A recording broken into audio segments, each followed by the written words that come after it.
So Naruto and just the Naruto verse in general just has a ton of characters. Some you love, some you hate, and we always love to see these characters get implemented into video games and see how these developers, find ways to implement their abilities.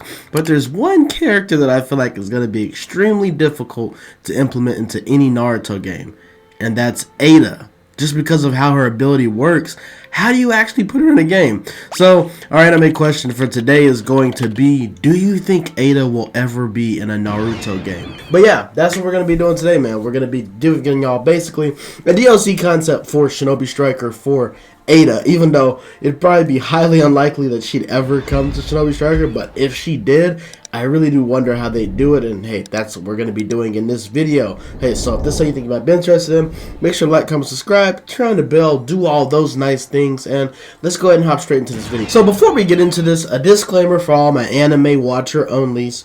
This will not have any spoilers. This will be spoiler free. We'll only be talking about things that have happened up to this point in the anime. So all my manga readers, don't be in the comments saying anything. Well, technically this is from the perspective of an anime watcher only. Even though we have read the manga, we know what happens, but hey, I respect my viewers, man. So, here's the thing. If you don't know really about Eida or any of the things like that, she's basically one of the androids that Amado created, and she was said to actually be stronger than Jigen. Jigen didn't really like this, so he had them supposedly supposed to be destroyed. That way, this wouldn't mess up the hierarchy of the Kara. But Bug, having a little bit of a romance going on, decided to keep Eida. So, when we talk about Eida, some things to know about with her. Of course, we know that she has the Senrigan, which is basically allows her to see everything and all events consecutively, so she can see anything, and she can pretty much see anything from the time when she was born, and enemies are not aware of the fact that she can see these things, and she's able to even see in a comatose state. So we saw even when she was like frozen, she was able to remember everything that happened whenever they actually released her from her chamber. Another thing is we know that she has the Trance ability, and we saw this on display whenever she met Code, and basically what it does, as soon as you see her, you're going to fall in love with her, and you're not going to be able to touch her. You're not going to want to hit her or hurt her, and it's very hard to see how they'd actually better implement this in a video game, because it's very strange. We know that she's the sister of Daemon, so Daemon is another one of the cyborgs, but basically with him though, his ability is basically he can reflect any attack. So any attack or any type of malicious intent that comes towards him, he can reflect it. Now there's more to go with the ability, but like I said, this is for anime watchers only, so we're not going to go any farther than that. But basically his ability is to reflect anything, and as we saw in the anime and we see in the manga, Eida tells Code that all she can do is basically basic taijutsu. That's all she can do. She says to don't rely on her for physical combat, but this kind of gets counteracted by Amado saying that her taijutsu was on a higher level than Jigen. So it's kind of like, is she lying or is she not lying? And that's really how things become hard with making her in a game, because we don't really know what the full potential of Eida's abilities are, if she's hiding things or if that's truly just who she is.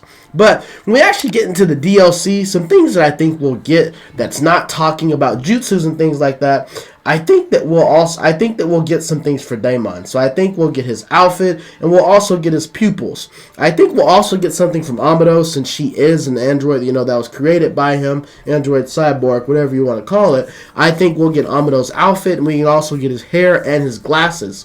And I also think that we can get a new substitution. So we saw that Delta was able to fly, and it's pretty realistic to believe that Eida can probably fly also, so we believe that her substitution will be flight. And the way that this works is the user flies above an opponent, being able to hover for a brief second. This substitution recovers health and boosts evasion speed. So basically it's going to be kind of similar to the emergency escape kind of thingy, where you just escape, but except you're going to go up in the air, kind of similar to Kaguya's substitution that we got. But this is going to allow you to get the advantage when it comes to combat, because you'll be in the air and be able to float, maybe fire off a jutsu. So basically you're just going to fly in the air and heal.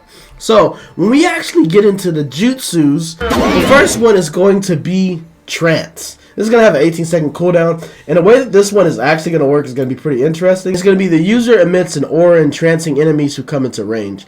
All enemies within range are stunned and rendered unable to move. This effect is broken when enemies is striked. So basically this is kind of going to work similar to Minato's barrier, but it's not going to be as big. But when you activate this jutsu, there's going to be a barrier around you, and this is basically your range of trancing people. And when they come into that barrier, they're going to be stunned and not be able to move. And then as long as they're in that barrier, they can't move. But if an enemy comes and strikes them, they can move again. I think this would be pretty tactical, especially when it comes to, flag battle, or, since she's going to be a healer type, because I didn't mention that. I believe Eida would be a healer.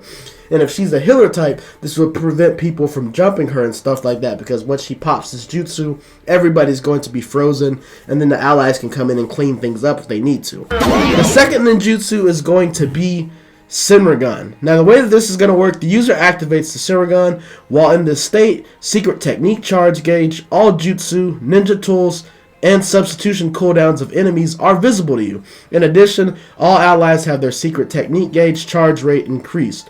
Additional input will mark an enemy reducing their defense for a short time. So I tried my best to try to implement the Senrigan because it basically allows her to see everything. So the way I thought you could do it in the game is basically you get all the information about the team, and it helps your team out boosting their gauge. And then whenever you choose to, if you can lock onto an enemy, then you can use that second activation to reduce their defense to maybe help you focus down. But as you see, Eida's abilities are all focused on helping the team, because it seems like from what we know now for Eida, she is a support character. She needs support to be, at her strongest. And we move over to the ultimate. I think y'all are going to like this, because I feel like if we got Eida, in order for her to be fully able to deal out any type of combat, I feel like she'd be a little bit of a pair character, and she would be paired with Daimon. And I think the way this will work is the secret technique, Reflect. And the way this works is the user summons Daimon and utilizes Daimon's Shinjutsu, reflecting damage of all attacks for a short time. The damage is doubled. Enemies who are locked onto you will suffer damage over time. So the reason why I have the enemies locked onto you dealing damage, because hey, this ability reflects damage to you even if you have, murderous intent. So if you're locking onto somebody, that means you're preparing to hit them. It'd be pretty difficult for them to implement this in Shinobi Striker, but I think this would be pretty cool where, basically you're untouchable for a little bit, because if anybody tries to attack you, the damage is going to be crazy. Now, I don't think this would last for an extreme amount of time, because this would be overpowered for flag battle and things like that, but maybe roughly about 10 to 15 seconds of invulnerability. I think this would be pretty cool, and you'd be able to deal out some crazy damage to people. But truthfully speaking, this is my concept for Shinobi Striker. As far as other Naruto games like Storm Connections and things like that, I don't even know if this would ever be possible. Truthfully speaking, if we're being honest, if they ever did bring Eida into a Naruto game, she probably would come in a package with Daimon. There's no way that I see them, maybe unless, like I said, unless there's more that we haven't seen yet, and only time will tell with that. But this is definitely one of the more difficult DLC concepts that I had to come up with, just because of the character's abilities. But let me know in the comments what y'all actually thought about my concept. Let me know what y'all feel about, Eida and Daimon and some of, these new villains. Code. I never asked y'all that, but y'all know I'm a big Boruto fan.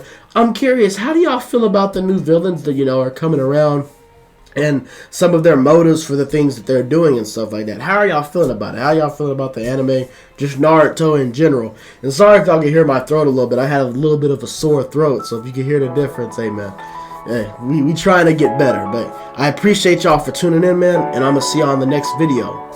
We up.